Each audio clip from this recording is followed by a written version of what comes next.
بیمار پرسی ایک ایسا عمل ہے جس کے ذریعے سے بندہ مومن اپنے رب کا قرب حاصل کر لیتا ہے۔ حضرت ثوبان رضی اللہ تعالیٰ عنہ روایت کرتے ہیں حضور علیہ السلام نے ارشاد فرمایا کہ ایک بندہ مومن مسلمان جب اپنے بھائی کی بیمار پرسی کے لیے جاتا ہے، اس کے لیے کوشش کرتا ہے، جب تک کہ لوٹ کے واپسی نہیں آ جاتا، وہ اس وقت تک کا وہ دورانیہ، وہ لمحات، وہ جنت کے میوے چنتا رہتا ہے، جنت کے میووں میں موجود رہتا ہے، جب تک وہ بیمار کے پاس، مریض کے پاس اس کی عیادت کرنے کے لیے جاتا ہے، اتنے لمحات میں وہ جنت کے میوے چنتا رہتا ہے۔ دنیا کے میوہ جات کی بات نہیں کی، کہا جنت کے میوے چنتا رہتا ہے۔ تو جس شخص کو جنت کے میوے مل جائے اسے تو پھر کیا سے کیا کچھ مل گیا۔ یہ دنیا میں ہم جو انار کھاتے ہیں، رسول اللہ کی حدیث مبارکہ ہے، حضور علیہ السلام نے ارشاد فرمایا انار کھایا کرو، اس لیے کہ ہر انار میں، جو بھی انار ہے، چاہے وہ چھوٹا ہے یا بڑا ہے، مہنگا ہے یا سستا ہے، جو بھی انار کئی قسم کے ہوتے ہیں، 200 روپے کلو بھی ہیں، 250 300 روپے بھی ہوتے ہیں۔ تو فرمایا کہ ہر انار کے اندر جنتی انار کا ایک دانہ موجود ہوتا ہے۔ کہا انار کھایا کرو، اور انار کھانا بھی رسول اللہ کی سنت مبارکہ ہے۔ تو فرمایا کہ ایک مریض کی عیادت کرنے والا جس وقت تک مریض کے پاس رہتا ہے، وہ اس وقت تک جنت کے میوہ جات کو چنتا رہتا ہے۔ حضرت مولا علی شیر خدا کر رحمہ اللہ تعالیٰ وجل کریم فرماتے ہیں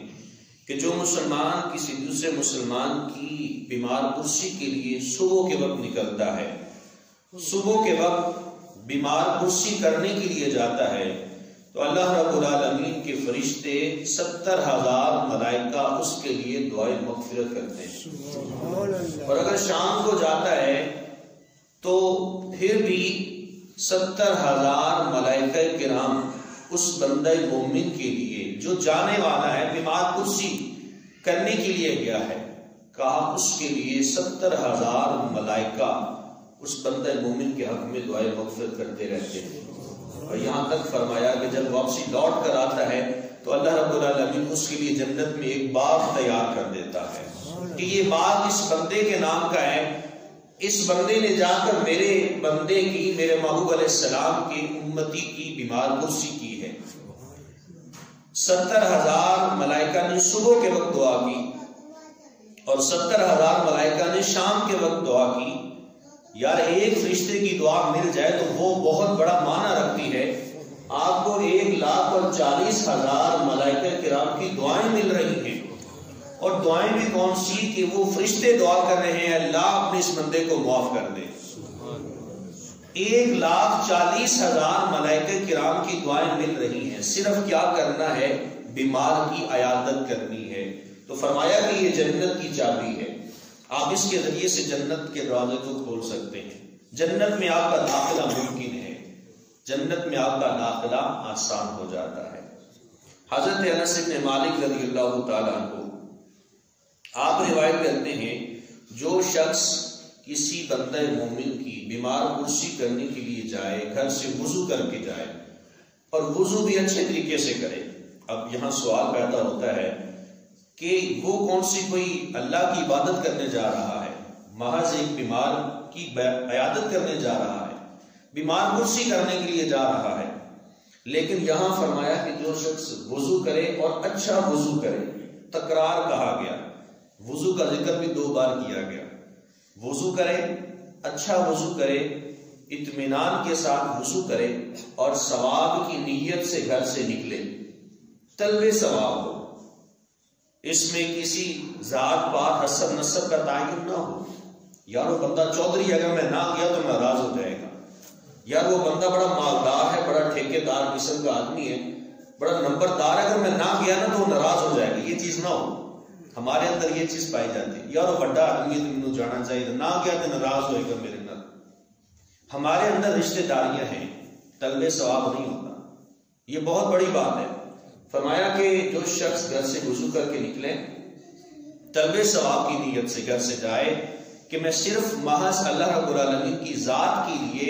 اللہ رب العالمین کی رضا کی خاطر میں گھر سے جا رہا ہوں ثواب طلب کرنے کے لیے، فرمایا کہ اللہ رب العالمین جل وعلا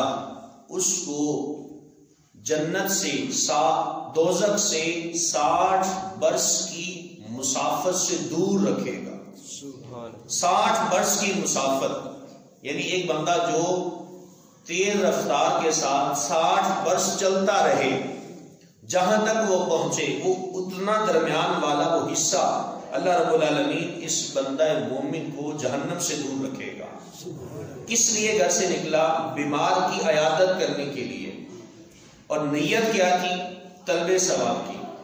اور وضو کر کے گیا، اور وضو کر کے جو بندہ گھر سے نکل آتا ہے، ایک عام سی مثال ہے کہ گھر سے نکلیں، وضو کر کے مسجد تک آئیں، تو اللہ رب العالمین قدم قدم پر ایک ایک نیکی عطا فرماتا ہے،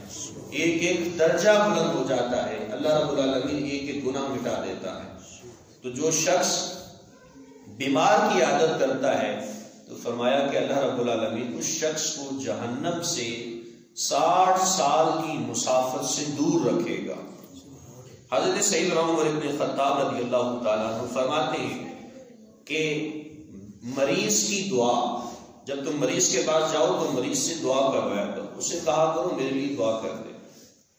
تو یہ بھی ایک بہت اچھا عمل ہے، نبی پاک علیہ الصلوۃ والسلام کا یہ بھی عمل تھا، جب کسی مریض کے بعد تشریف لے کے جاتے تو فرماتے کہ میرے لیے دعا کر دے۔ اب حضور علیہ السلام کو کون سی دعا کی ضرورت ہے، لیکن امت کو بتانا مقصود تھا۔ کہا جب مریض کے پاس جاؤ تو اس سے اپنے لیے دعا کی اپیل کرو، اس سے کہو میرے لیے دعا کر دے۔ فرمایا کہ مریض کی دعا فرشتوں کی دعا کی مثل ہے، کہ ایک فرشتہ جب رسول اللہ کی امت کے بارے میں دعائے مغفرت کرتا ہے، اسی طرح سے اس مریض کی دعا بھی اس آنے والے کے حق میں فرشتوں کی مثل قبول ہوتی ہے۔ یہ مقام ہے مریض کی عیادت کرنے کا، اس کے پاس جا کر بیٹھنے کا، اس کے غم میں شریک ہونے پر یہ ثواب ملتا ہے۔ لیکن جب اس میں ریاکاری آ جاتی ہے، جب اس میں دکھلاوا آ جاتا ہے، جب اس میں اپنا مطلب آ جاتا ہے، اپنا مفاد آ جاتا ہے، مفاد پرستی آ جاتی ہے، پھر یہ ساری چیزیں پیچھے ہٹ جاتی ہیں، پھر بندے کو کچھ بھی نصیب نہیں ہوتا ہے۔ اچھا، اگلی باتیں سماعت کیجیے کہ مریض کے پاس کتنی دیر جا کر بیٹھنا چاہیے اور کتنی دیر نہیں بیٹھنا چاہیے، آیا کہ اس کے پاس جائیں تو کس انداز سے جا کر بیٹھیں۔ حضرت سیدنا ابن عباس رضی اللہ تعالیٰ عنہ روایت کرتے ہیں کہ رسول اللہ صلی اللہ علیہ وآلہ وسلم نے ارشاد فرمایا کہ مریض کے پاس تھوڑی دیر کے لیے بیٹھنا اور کم شور کرنا یہ سنت مبارکہ ہے، کہ آپ جائیں بس عیادت کر کے آ جائیں، اس سے کوئی زیادہ باتیں نہ کریں، اپنے خاندان والوں کی قصے کہانیاں نہ شروع کر دیں، کوئی کاروباری معاملات اس کے سامنے شیئر نہ کریں، کوئی ایسا بحث و مباحثہ نہ کرنا شروع ہو جائیں جس سے اس کی مرض اور بڑھنا شروع ہو جائے، اس کی بیماری اور عروج پکڑ جائے، ایسی کوئی بھی بات اس کے سامنے نہیں کرنی چاہیے۔ تھوڑی دیر کے لیے بیٹھ کے فوراً واپسی پلٹ آئے۔ حضرت سیدنا سعید بن مسیب رضی اللہ تعالیٰ عنہ آپ نے کہا کہ بیمار پرسی کا سب سے افضل عمل یہ ہے کہ جلدی جائیں اور جلدی واپسی آ جائیں، تھوڑی لمحے کے لیے، تھوڑی دیر کے لیے اس مریض کے پاس بیٹھیں، جس میں اس کو حوصلہ دیں، اس کو یہ کہیں کہ آپ انشاءاللہ بہت جلدی ٹھیک ہو جائیں گے، ہو سکے تو وہاں کچھ دعائیہ کلمات پڑھ دیں اور فوراً پھر واپسی آ جائیں۔ اگر آپ کو پتہ ہے کہ کوئی ایسے کلمات ہیں جس سے مریض کو شفا مل سکتی ہے، وہ آیات بینات یا وہ احادیث مبارکہ کے الفاظ پڑھ کے آپ اس پر دم کر دیں، اس کو پھونک مار، اس کے لیے دعا کر دیں، پھر واپسی پلٹ آئیں۔ وہاں پاس بیٹھ کر اس سے باتیں نہیں کرنی۔ اور یہاں تک رسول اللہ نے ارشاد فرمایا کہ اونٹنی کا دودھ دھونے کی مقدار مریض کے پاس بیٹھنا چاہیے، تو بہت زیادہ دیر نہیں لگتی اونٹنی کا دودھ دھونے میں، انتہائی کم وقت لگتا ہے۔ تھوڑے سے وقت کے لیے مریض کے پاس بیٹھیں اتنی مقدار میں کہ جتنی دیر میں اونٹنی کا دودھ دھویا جاتا ہے۔ تو یہ ایک ایسا عمل ہے بیمار پرسی، جو بندہ اللہ رب العالمین کی رضا کی خاطر یہ عمل کر لیتا ہے تو مالک کائنات اس کے لیے جنت کا راستہ آسان فرما دیتا ہے۔